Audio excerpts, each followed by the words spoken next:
बताया था कि मौलिक अधिकार एक हाथ से दिए जाते हैं और दूसरे हाथ से मौलिक अधिकार छीन लिए जाते हैं।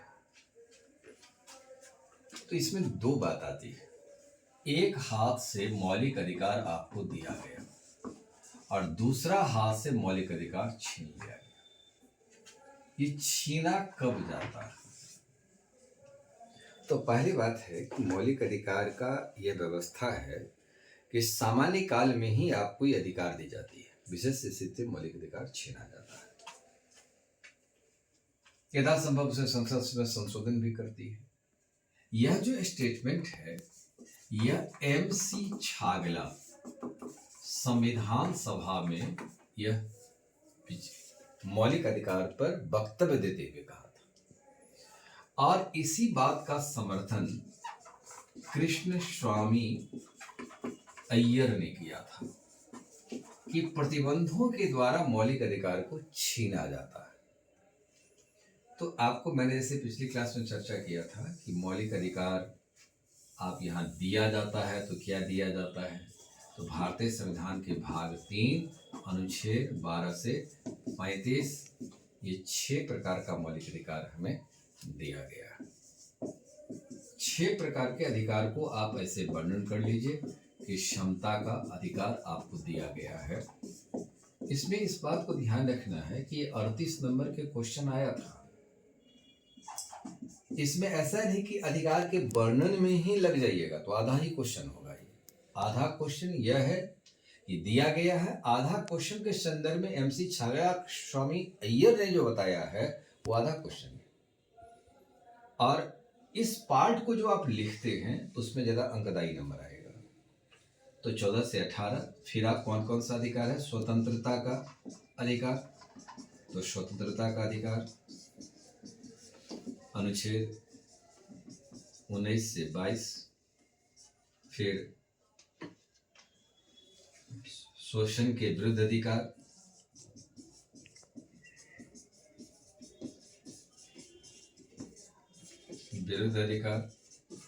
यह अनुच्छेद 23 से 24 में है।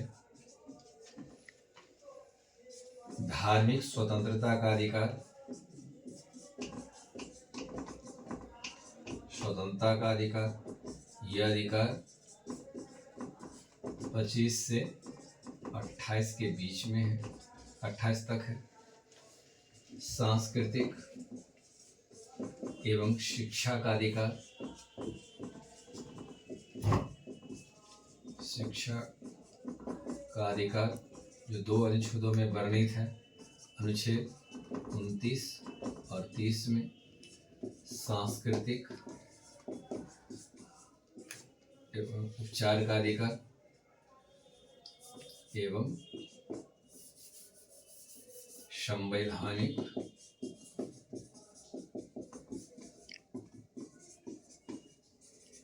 उपचार का अधिकार,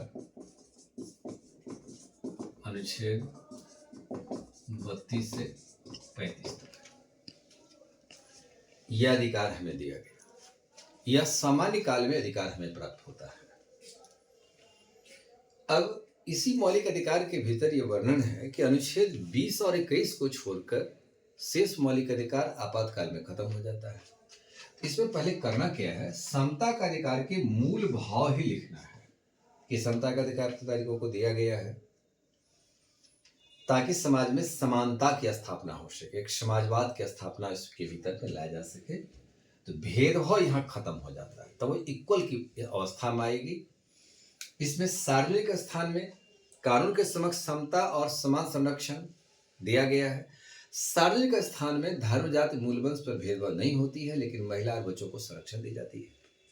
17 में अस्पृश्यता की समाप्ति कर दी जाती है। तो अनुच्छेद बल ना लेकर के सीधे मूल भाव लिखेगा कि यह विषमता को अंत करने पर बल देता है, ऐसा अधिकार हमें दिया गया।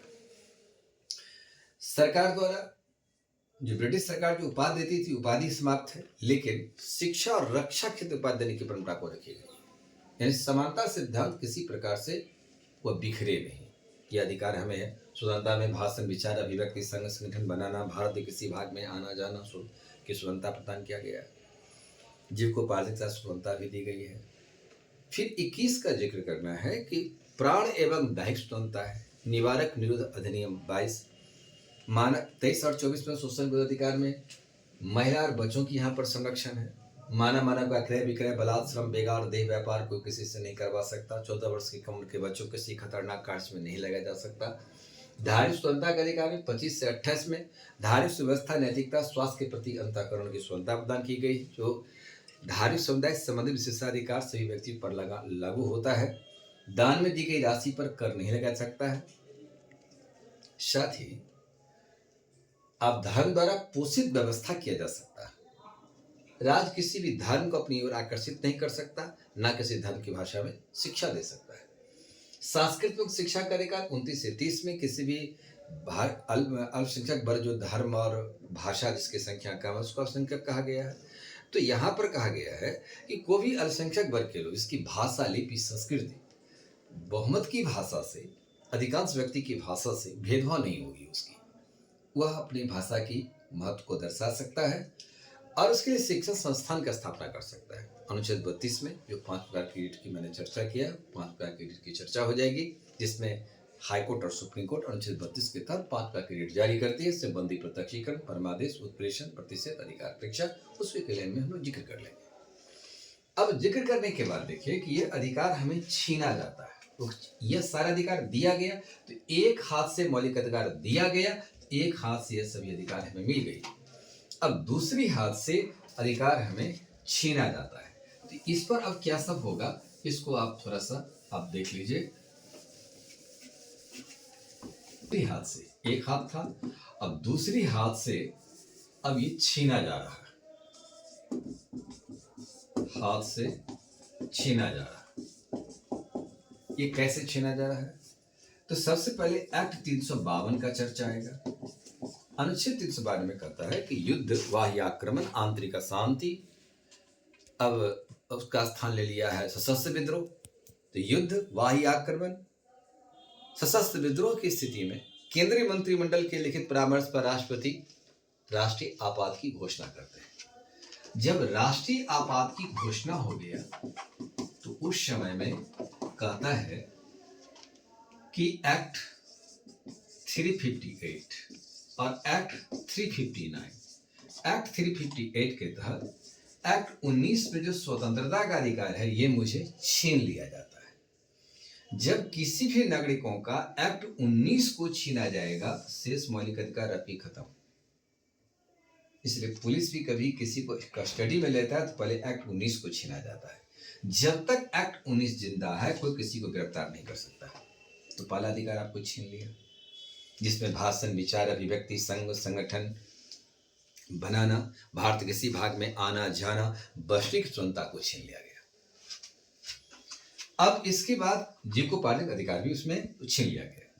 अब 359 में कहता है कि एक्ट 20 और 21 को छोड़कर शेष जो भी मौलिक अधिकार है, ये आपको छीन लिया गया, अर्थात प्रतिबंधित कर दी गई। प्रतिबंध लगा करके ही छीना जा सकता है, अधिकार छीन ली गई। एक्ट 356 जब लाया जाता है, जब राज्य में अनारक्षित स्थितियां पैदा होता है, मानव का नरसंहार कर रहा है, तो उस स्थिति में भी आपको मौलिक अधिकार को छीना जा सकता है। यदि कोई व्यक्ति संविधान में अधिक अधिकार का प्रयोग किया या शोषण किया, तो वहां भी आप पर प्रतिबंध लगाए जा सकते हैं। पुलिस आपको हिरासत में लेती है। तो इस प्रकार से यह भी अधिकार इसके साथ लागू होता है। 356 की स्थिति भी खत्म हो गई।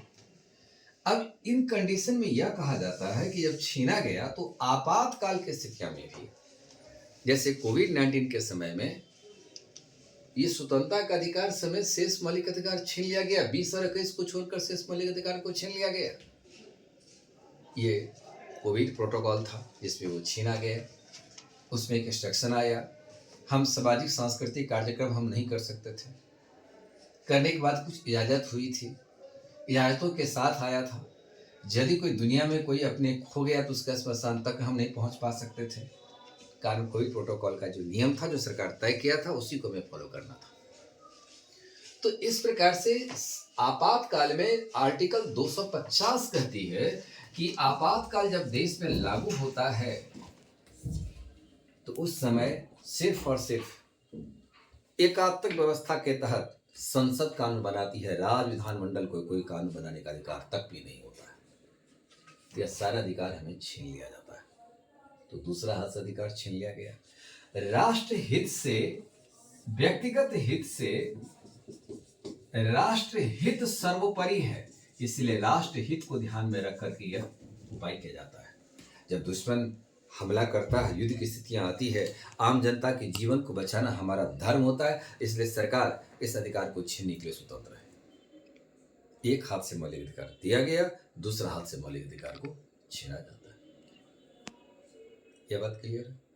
यही क्वेश्चन था। क्वेश्चन को पढ़ने के बाद देखिए कि क्वेश्चन का कॉन्टेक्ट क्या हो रहा है, उसको कैसे लिखा जा सकता है। तो शांति दिमाग से क्वेश्चन को समझने का प्रयास करेंगे तो क्वेश्चन बन जाएगा। ये प्रीवियस क्वेश्चन में आया है। इसी प्रकार से क्वेश्चन जो भी मॉडल बनता है, जो मैंने गेस भी जारी किया, उस गेस को ऐसे ही बनाने का प्रयास करिए, लिखते चलिए।